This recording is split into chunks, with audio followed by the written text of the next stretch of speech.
I'm Carla Reeves, and this is Differently. Whether you feel stuck in survival, navigating a change, or seeking more for your life, may this podcast be your weekly nudge to take a risk, to build a life that is uniquely bold, authentic, and in alignment with your deepest values.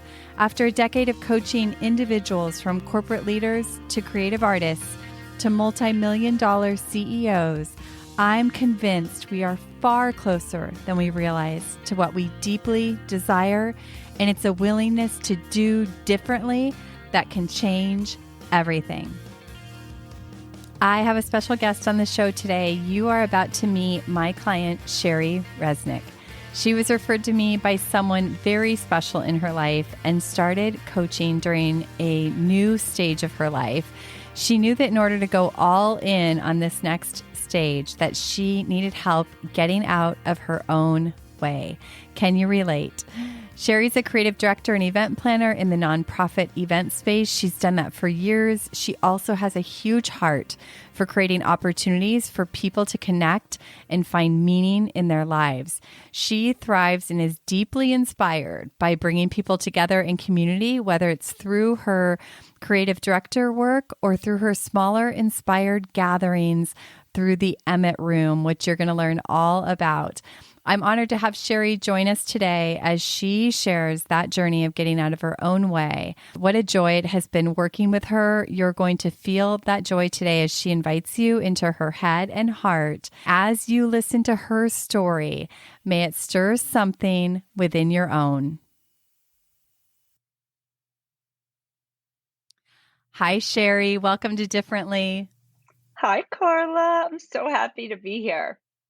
I'm excited to spend some time with you and also introduce you to my listeners. So for everybody listening, Sheri and I work together inside of my Elevate Breakthrough Coaching Program and for about 2-ish months. And I invited her to join me on the podcast to talk a little bit about her experience and share about her incredible business that she has. So I'm very excited for you to meet Sheri. Sheri, give us a little introduction to you and your life and the stage that you're in.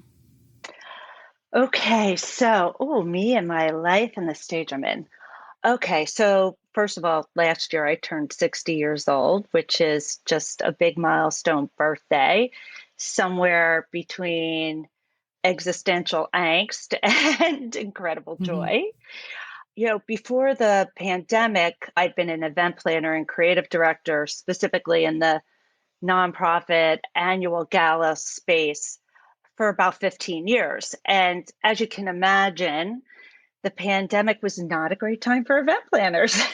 Mm-hmm. And I found myself leaning much harder into my creative director side, in the quote unquote pivoting that everybody was doing. So I definitely did. I definitely did a lot of pivoting. And I did a lot of virtual events. Before the pandemic, I would help produce and write, co-produce and write video. And I think that kind of turned into more long format videos called virtual events. And that was interesting. And I kind of had fun with that, but I knew that's not at all what I eventually wanted to end up doing. But during the pandemic, I started doing things like moderating virtual book clubs. And this is all over Zoom, of course. And then my side hustle, besides event planning, was teaching meditation. That's another discussion, just a passion of mine that I wanted to share with others. So I started doing that over Zoom too. There was a need for finding a calm space was pretty popular during the pandemic. And then finally, I started doing this workshop around racial justice and social justice and included family and some friends. And I found that I really loved preparing, producing, and moderating these events. While I missed being with people in person, I really liked kind of molding these wonderful events where everybody was kind of sharing and learning together. So once things calmed down and everybody started to re-congregate, I started to think about like, what could I do with this new insight? And I had also lost a little bit of my excitement around diving back into the pool of event planning. I thought, okay, I'm a little older now, hopefully a little wiser, and I miss people and I enjoy calling my own shots. Like, and I enjoy producing my own events, being my own boss. So I don't know. Did that answer your question? Yeah, so that's what you're doing today. And you'll have an opportunity to share more about your business, but I absolutely adore and love how you kind of took all these components of yourself and weaved them together to be really creative with all, during the time where we had to be virtual, and then kind of bringing this back into, a live event. And so we're going to share more about her live events and how you can even participate. And I love that story, and I love where this is headed. So take us back to before you and I met, in the headspace and heart space that you were in that led us to working together, or led Yeah. to us working So, together. okay. That led us to working together. Well, I'm going to kind of tag team that last bit that you asked me about, like, where was I at? Where am I at in my life? And I think the pandemic really kind of was a grand reveal for like Mm, where I was going to go forward. I want to make a note that part of what I did for the nonprofits that I produced events for is I would do their event videos. And so much of those videos is going in and interviewing people about their life, about why they use the services, what happened to them that required them to use certain services. And I just, even through that, realized how curious I am about people and mm, their lives. And so I already had a lot of experience interviewing people and amplifying their story. So that was sort of like, that was a seed that was inside of me. I might not have mm, been completely aware of it, but it was definitely there. It really enhanced my own life to hear other people's stories. So, what brought me to you was, here we are, we're exiting the pandemic slowly but surely. And right at towards the end of the pandemic, I was introduced by a friend to another a woman that she knew who was doing these author events. And she's like, "Oh, the two of you should know each other. You guys produce events." And we met each other, and she was like, "Oh, I'd like to do some stuff in Philly, and it would be great if you could host some of these authors." And we worked together for a while, and I just kind of found like I wasn't it we weren't a great match. She had wonderful authors and she was a lovely person, but I don't think we were a great match because I realized like I really just want to be my own boss. I want to do my own thing. And I mm. decided to kind of pursue going out on my own and kind of creating my own relationship with people to come and do these. Well, originally it was authors events. Now it's grown, and we can talk about that later. And what was the other thing? That's right. My oldest daughter, Samantha, who she was in Yes. grad school at the time too. So while I was producing some of these author events through this woman in LA, my daughter was in graduate school in New York, and she was working with you because she was coming close to graduating, and she was like, okay, I need to focus. I need to figure out what my next step is. And she would talk about you all the time.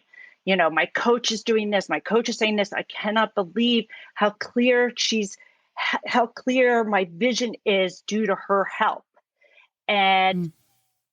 I would be talking about how I wanted to go out on my own and I wanted to do these salons and whether I was going to do it. And finally she said to me, you know what you need? You need a coach too. Hmm. So Don't you love when our kids like turn around and teach us, right? it's really the best. I love. Our children really are our greatest teachers. They It's so are. true. Oh, 100%. Okay, keep They, going. they have helped me tremendously, tremendously. So originally I was like, oh, I'll use Carla then. And she was like, well, I'm still using her. And we were laughing about it because we were like, is it bad to use the same coach? Like, you know, how you're not allowed to use the same therapist? Like if you and your kids are in therapy and it's actually not allowed to be using the same therapist, right? Yeah, right. So but you finished up with her and then she was like, you know what, it's fine, she's so great, you have to use her. And I gave you a call and then I called you and we kind of interviewed each other and then we fell in love and the rest The is rest is history. history. So, do you remember, Sheri, like in that first call, like what something you saw for yourself that was like, yeah, this is what I want to do? I really think I had an understanding that although I come off as being a very confident person, and I think in many areas of my life I am confident, when it comes to work, I've always had a little bit of a imposter syndrome in that area. A, you know, inside, outside, I look very confident. Inside, I'm going, who are you to be giving instruction to all these people? Like, are you good enough to be doing this? And so when I first started talking to you, what I heard was, I'm going to help you get out of your own way, Mm, which was extremely appealing to me because I did know, at my ripe old age, I did know the person who was holding me back was me. I just yeah. was unsure of how to, like they say, not believe everything I think. So your explanation of your style and your system really appealed to me. I want to say that I don't know how many people listening have actually worked with you or are interested in working with you, and I don't know how many other coaches use this kind of um, style, but you have us write each week. We do worksheets every week and you ask the questions. It's not like journaling. It's not like, okay, you journal and I'll read your journal, although that is available if you want to do it. But you ask very specific questions. There's an entire narrative arc to, how you walk in, how you get to each and every level and how you'll exit the Program. coaching exercises. Yeah. So these writing exercises were incredible to me. The worksheets really helped me see the forest through the trees, as I like to say. And I want to just go into a little depth about that because what I really appreciated was I would write and then you would give me feedback on the writing. And I love that. Like I would go for walks with friends and all I would do was rave about this feedback you were giving me on the writing because it was like, Sheri, why do you use this word so often? Sheri, I see these themes popping up. And I often did not see what you were saying, but as soon as you pointed it out, I really gained clarity. That was tremendously, tremendously helpful. I want to highlight a couple things you're saying because one is just like getting out of your own way. Like I know a lot of people listening, like we all get in our own way, right? I get in my own way. I have to work with a coach. It's so helpful to have somebody help you see your blind spots because they are like blind spots. And, my belief is that you are the expert on your life. And my job, my expertise is helping you clear all the crap that's in the way of you really leading your life powerfully, authentically, whatever that it was important for you.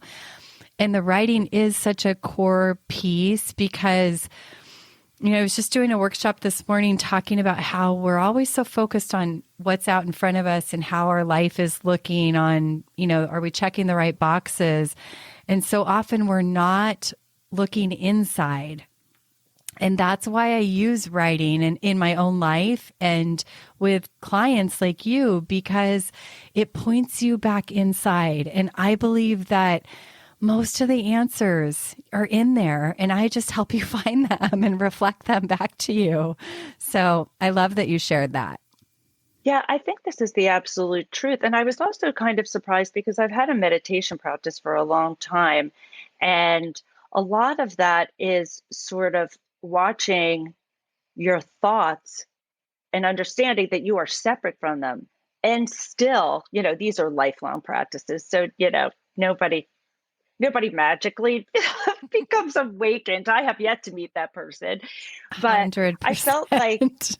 dear Lord, but I did feel like I had a much better handle on it. And then I was surprised at how many doors that writing opened up in addition to my own practice. And actually, I should say that it actually enriched my meditation practice.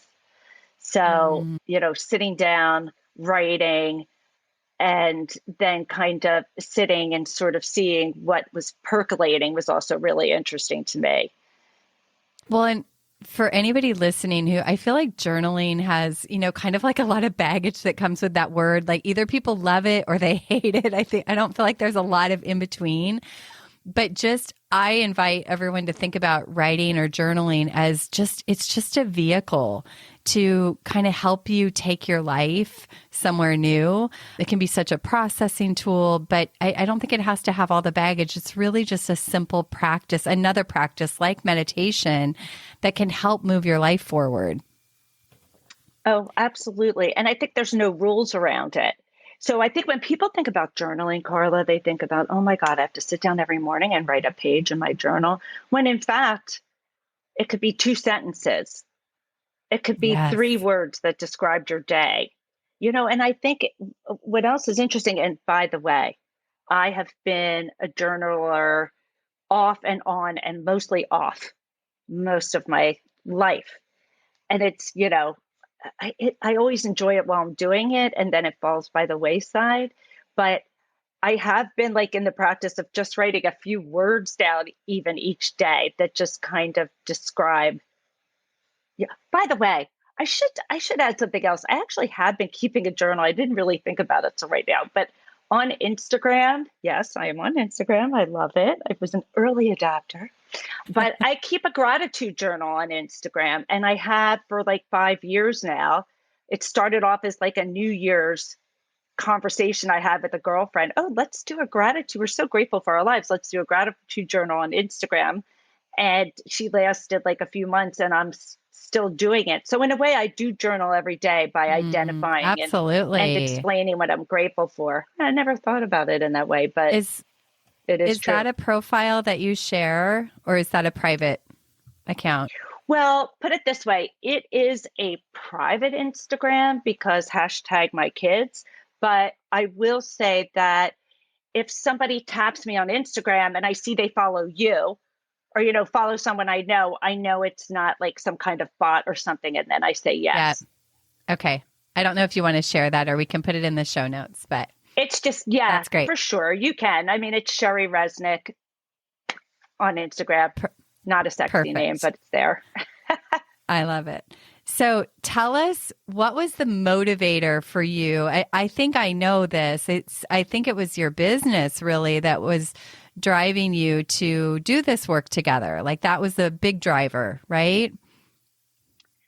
Yeah, well, I think that once I established that I really loved doing these well, we haven't really talked about what I do a little bit, these author events, but I sort of have molded it into not just authors, but really any female thought leaders, whether they're philosophers, floral designers, heads of built their own nonprofit, whatever it is. Once I started figuring out that I wanted to do these women's salons, I realized like I need to get very specific I need to really get clear about what are my goals, what are the habits that I have that I need to get rid of, what are the Mm. habits that I have that I need to cultivate. And I think you were super clear about breaking that down for me in a really constructive way. I just want to highlight that for listeners, like what are the habits you need to get rid of and what are the habits you need to add in order to move that dream forward? I think that's so good. I think so often we think about what we need to add, and I think maybe the more powerful question is, what do I need to stop doing? Right? Oh Because my for God, most of Carla, us, I was going to say, like, your survival mode explanation to me, it just completely blew my mind. Okay. So, like, I was like, oh God, I do this and I do that, and it totally sucks. And I don't know why I do these things. And you were like, well, you seem to have done okay up to this point. So these were the things that, even though you might, you don't see them as positives, and maybe they're not positive, they did help you survive to this point. But yes. now as I'm quoting you, my guru, I'm quoting you, it's like a snake shedding its skin. Like, that skin was useful and it helped the snake survive, but now it needs to shed a new skin to Mm. evolve I and love to that grow description and to of it. stay alive. Yes, because it's not necessarily a once and done. You can do that again and again, right? As you evolve, your business evolves. I think it's important that we continue to shed those skins that no longer fit. And that was a beautiful way to describe it. And it was so fun to watch you see that. And one of my most favorite parts of that is like asking you, like, who do you get to be and what do you get to do free of that?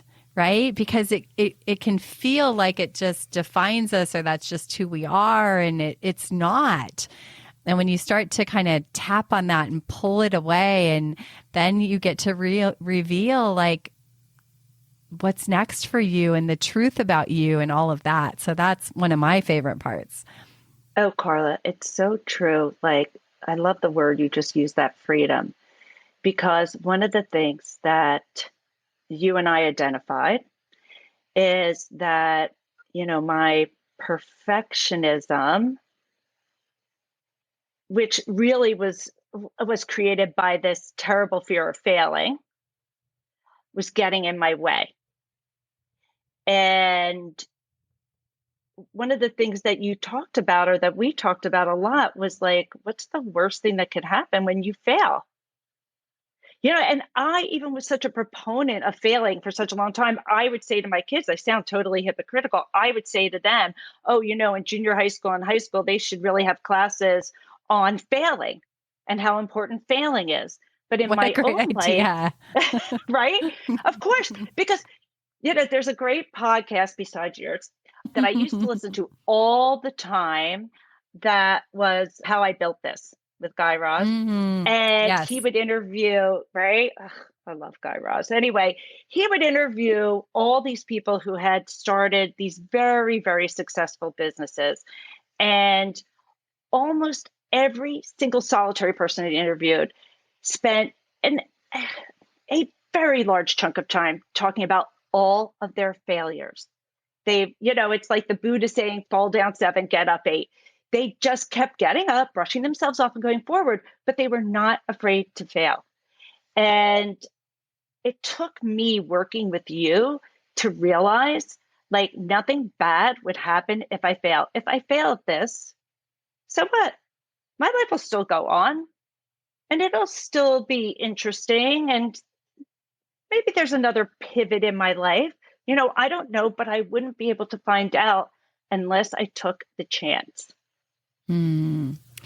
Well, and I see this for you, and I also see this for myself.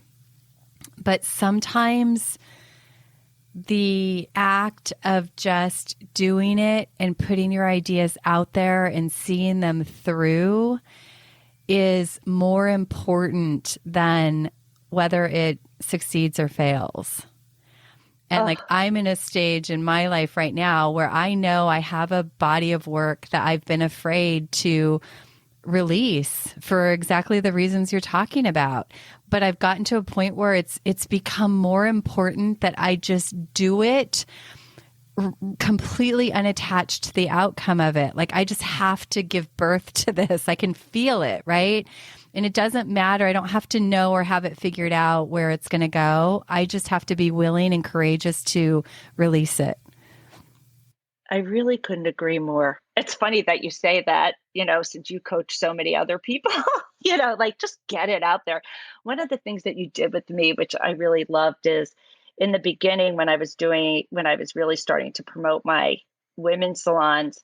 And for one of the salons, I only had, I don't know what it was, like 5 people sign up. And I called you and I was like, I think I should cancel it. It's not nice. And the first question you had was like, well, did the speaker say they wanted to cancel it? And I was like, no. And they were like, why would you cancel it? She goes, first of all, Sheri, you said to me, when I started teaching my workshops, my writing workshops, I would I would get there and One there'd or be like two 2 or 3 people people. or But one. then, or what? So after you were done crying, you said, okay, let's start. And I thought that was so great. And you were just like, Sheri, that's why people learn about you. That one person or those 2 people go home and go, oh, I took this great writing workshop. And they tell friends of theirs who are interested. And then, it's like the shampoo commercial and they tell 2 friends, they tell 2 friends. So I did it. A few more people signed up. It was wonderful. It didn't kill me. And people talked about how incredible it was. And then they did tell friends. So it was a great, great lesson. And I think if you hadn't given me that example, and actually it's very beautiful because you do share a lot of your own vulnerabilities in life, which I think is just overall an incredible characteristic of women in general. You really just need one woman to be vulnerable in a room and then everybody else falls in line, as long as So they think it's safe. true. And women are so good at that. And I think So, that so true.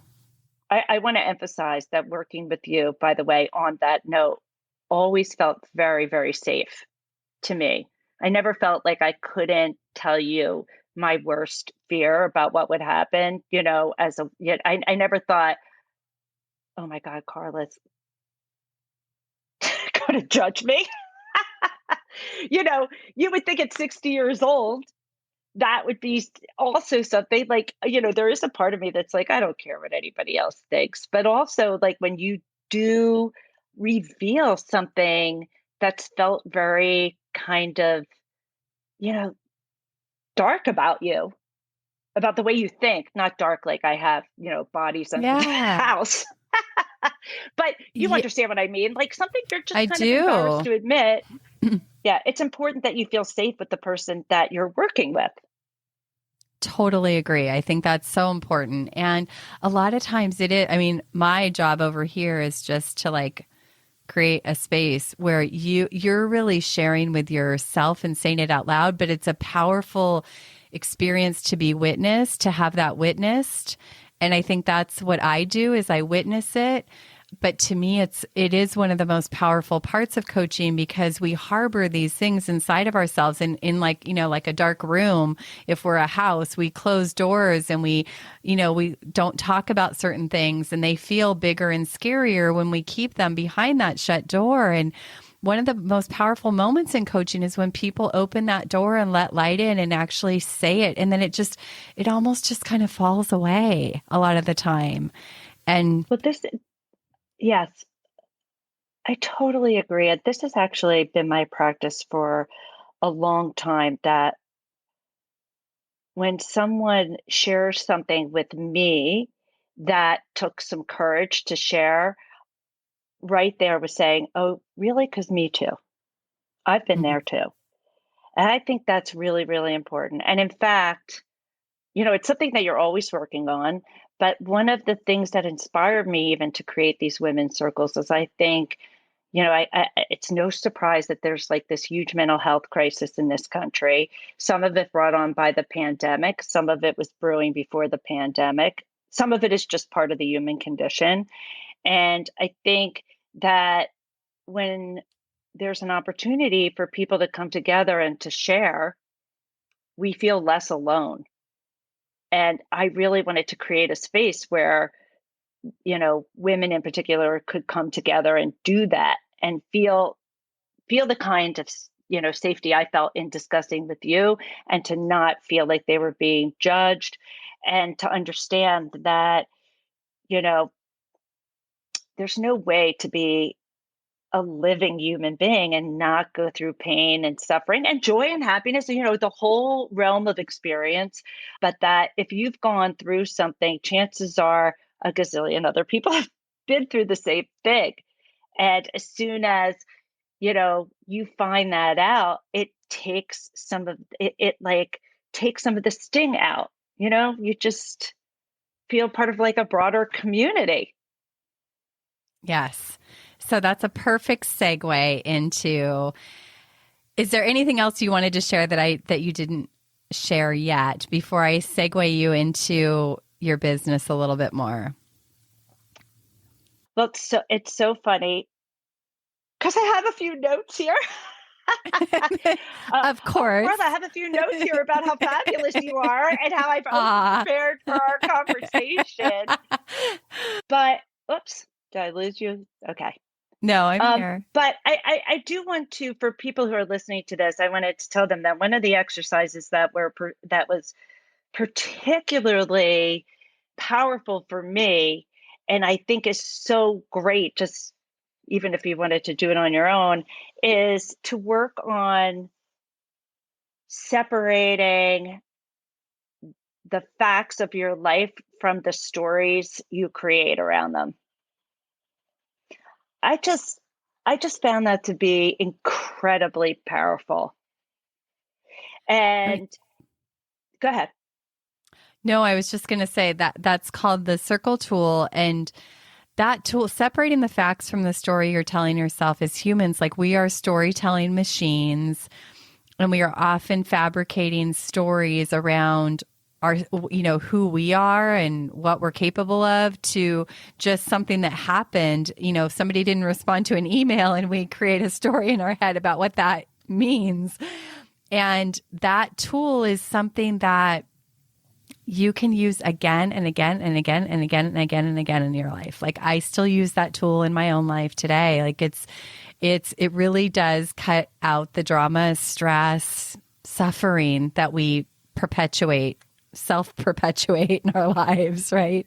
Well, absolutely. I think it's great to do these kind of exercises.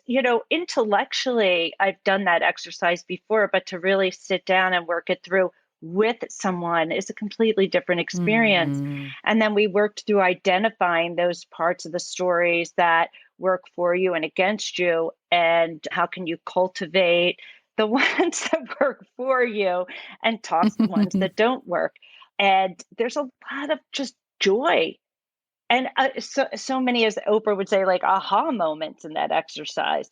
It's great the way that it leads you like through a tunnel. It's like, oh God, I'm having trouble finding it's a dark tunnel. How can I find my way out? And then it just keeps shedding more and more light. So it's really a terrific, and that is going back to like the forest through the trees, kind of Yes. saying. Yes. And what was the other thing that I wanted to talk to you about? I'd love for you to speak for a minute on overing, because people might not know what that means. And I know that people that follow my work and people that I work with, because struggle with that. It's, it's Okay. not just it's a familiar issue that comes up over and over again. So, because I've kind of been a lifelong people pleaser and perfectionist, what a great combo, that resulted in me doing a lot of overing. And so what overing was for me was being in constant motion of making everything and everyone while making everything the best possible scenario could be and making everyone as happy as I could possibly make them. And, obviously none of us are responsible for anybody else's happiness. That's an inside job. But there But is we this, often take that on, myself we included. do. Well, I do. I do. I often take it on. And part of that is part of my event planner energy. I'm sort of like, how can I bring up the vibe? I want to feel like I have my finger on the pulse of how to create a captivating time for everybody. And maybe that was born of my people pleasing. Do you know what I mean? Like I used it as my survival mode for a really long time in a good way, but it had its terrible ways too, which is me being overing. So like over preparing, over giving, overextending myself, saying Yes. yes when I mean no, and then hanging up and going, wait a minute, your brain was saying, don't say yes, Sheri. I mean, don't say no, Sheri. And yes was coming out of your mouth. Like, what is the matter with you? And I think the combination of working with you and also turning 60 was like, no is a full sentence, as Elizabeth Gilbert likes to say. And the fact that you pointed out to me that this kind of over preparing and overdoing was actually depleting my energy and stealing energy from me. It's like I get very emotional even thinking about it, because pulling back on that has, just created such an incredible, such like a beautiful space to even cultivate more joy, actually. And to give myself time Yeah. to like think things through, to use the ability to pause, which I've spent years kind of trying to cultivate. Like, don't react, just respond. And you need a couple seconds Yeah. to respond. Yeah. So that Mm. that was an incredible exercise. That's one of my favorite places, like to watch you do that. And Sheri, like it was such a joy working with you because you would so quickly integrate our conversations into your life and get on the court in your life.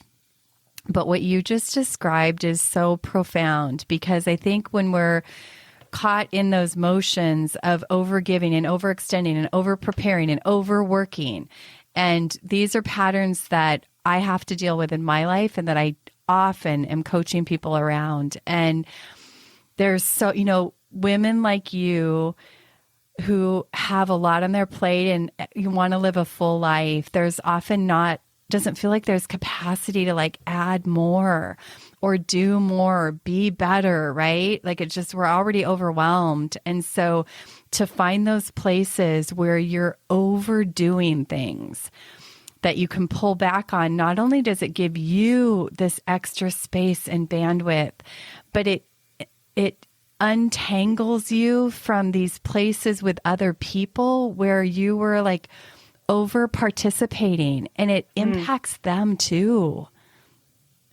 Carla, I have a question for you. I know this is your podcast, but if I could like turn the tables on you. Yeah. Yeah, of course. In your experience, do you find this is a pretty common issue among women in general? 100%. 100%. I see it a lot, and I really, I think each generation of women gets a little bit better, and I see that my kids have cultivated much better boundaries about the way they let people treat them and the way they respond. And, I've had to break a lot of that old conditioning of, yeah, I haven't met as many men. Now, maybe it's just because they don't admit it as readily as women do, but that get caught up in the I should have said, I should have, the shouldas.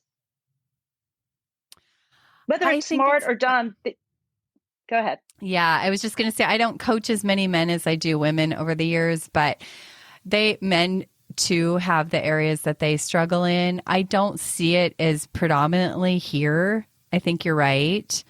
But for sure, for women, this is a topic that I am revisiting over and over and over again with clients because it's a really big deal. And it's one of the most, like, for me, most fulfilling places to help people because they have capacity that they don't realize they have. And by letting go of some of these old roles or old jobs, old rules that they've given themselves, they can create a lot of freedom, going back to freedom. Yeah. Okay. Yeah, there's definitely you can definitely add more gas to your tank when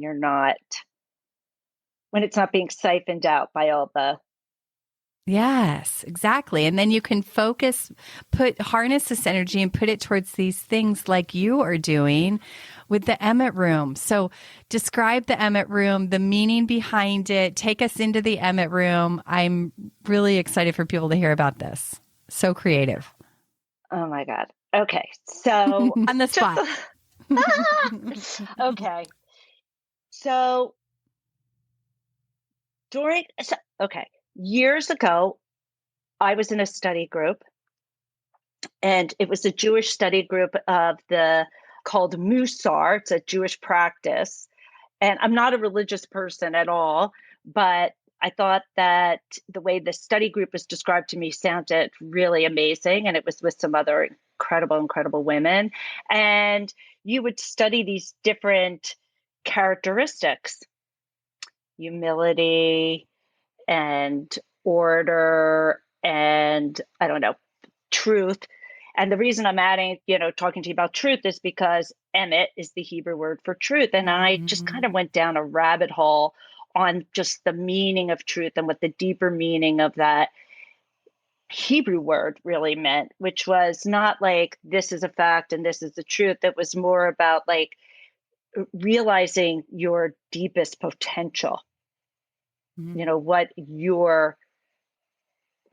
the truth of you really is. And I just love that. And of course, during that time, I was, just for my own joy, doing my yoga teacher training, and I was being certified as a meditation teacher. These were all things that I was doing just really to enhance my own life. And in my yoga meditation room in my house, I have like the word Emet up on the wall. Okay, so put a pin on that. Now, years later, it's the pandemic, and I decide that I really, really miss my friends and I want a way to communicate with them. So I created a newsletter called The Emet Room. And honestly, much. Carla, it was truly a love letter to my friends. That's what it was. And because my kids who lived in New York came home with an overnight bag and stayed for almost a year, we had a full house, and I asked them, like, can you contribute? So it was like my oldest daughter worked for the TED conferences, so she would recommend a TED talk.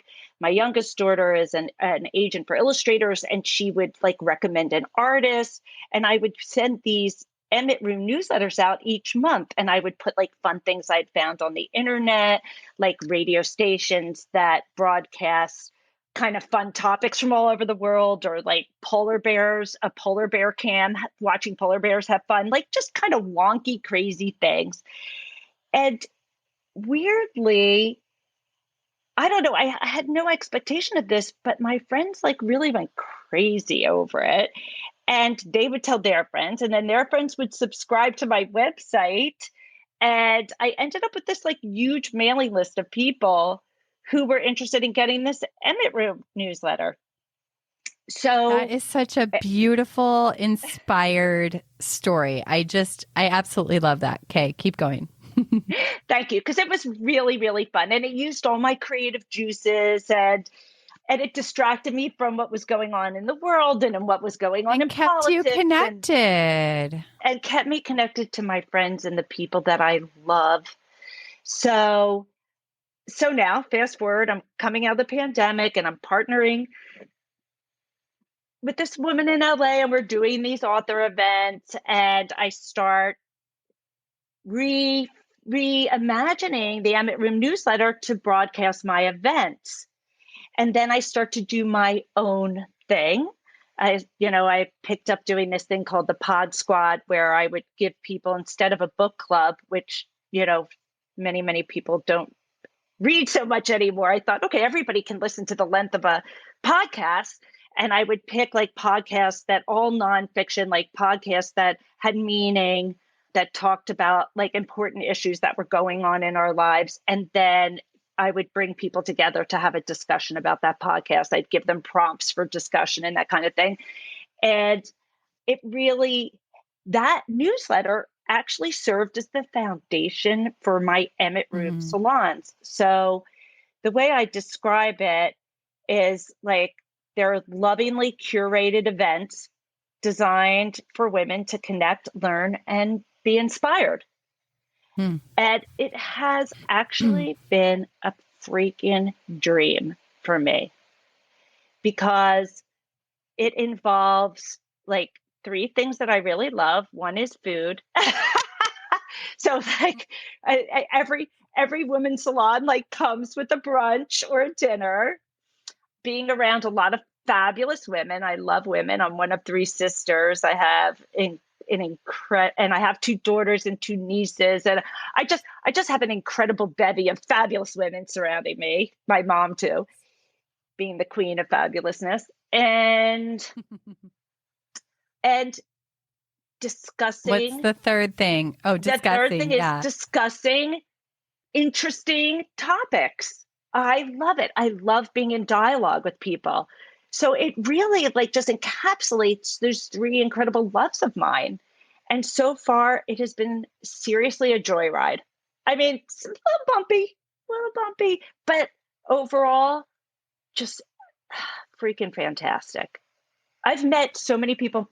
Carla, I've had people sign up and come to my house that I've never met. I post these things on Facebook. I've partnered with an indie bookshop in my neighborhood.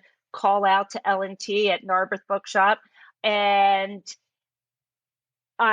through this, I've been introduced to so many incredible people. It's just been so much fun. It's so fun to watch you. And I would say that this encapsulates so much more than the three things. Like it's such a beautiful evolution of this conversation, because I feel like your business embodies so much of who you are and what you love, and like this curiosity and this love of learning and this love of growth and this, right? Like love of connection. Like it literally encapsulates everything that you are. And the creativity piece. You are such a fabulous cheerleader. And one other thing that you encouraged me to do, I wasn't far from it in all honesty, but you definitely cheered me on, which is just to let my freak flag fly. Like just be 1,000% you, Sheri. And yes, I have really remained true. And actually, interestingly, it's much easier to be 100% authentically yourself than anything else. Right? It's a great weight off your shoulders. And I have really, really enjoyed that. And I know this is going to sound like a downer thing to say, but like, one day we're all going to die. And I just kind of feel like, what do we have to lose? What do we have to lose? The failing or the sounding weird or dumb or being judged. If I could talk to my younger self, I would say, like, besides jumping out of a plane without a parachute, face your fears and go for the gusto, and don't worry about tripping up or failing. Like, you'll pick yourself up and you'll dust yourself off, and on you will go. And I feel like I just wish I knew that earlier, but I'm enjoying the ride with it right now. It's so good and so clear that you are enjoying the ride. So I know these are live events, so people in Philly can attend or kind of nearby, or you could fly in to attend these. For people who may not be able to do that, can they participate in your newsletter or maybe the pod squads? Absolutely. Like I would say, go to my website and subscribe and get on my mailing list. Where do they do If that? I don't know that anyone would fly in, but a girl can dream. Never say Um, never. yes, of course. Never But say never. I do really welcome all women, and I want people to feel comfortable knowing that they're coming into a safe place and that, there's other like-minded, curious people. It's very multi-generational, by the way. Each one has been really different, but there can be somebody here who's like 28 or 30 and someone also who's 82. And the Love that. multi-generational piece of it is really incredible. Love There's a that. lot of shared wisdom going on in the room. Where can they sign Fun. up for your newsletter? Right on SheriResnik.com, and that's SheriRes as in Sam, N as in Nancy, IK .com. Sorry, I was giving you my email Yes. address, which is And we will similar. put all of that in the show notes, the links and everything, so people can follow you. You guys have to check out what she's doing. Her newsletter, your newsletter is such a bright, like, delight when it comes into my inbox. It's really refreshing. Oh. It's really creative. You put things in there that always surprise me, and I love that. I love being surprised in my email, because so much of email is just the same. Right, and routine. And the other thing is there's a lot of news, period. I was going to say there's a lot of bad news, but the truth of the matter is there's just a lot of all news is sensational. They're trying to get your attention. And of course, there's 5,000 new ways to get your attention now. And so for me, like, yes, I take life seriously and I have issues that, will always be important for me. But my newsletter is really a place for good news and joy. And that is just as important as anything else. Stand up for what you believe, fight for what you believe in, but don't forget, like, we're also, if you're lucky enough to enjoy your life, you should be doing that too. So beautiful.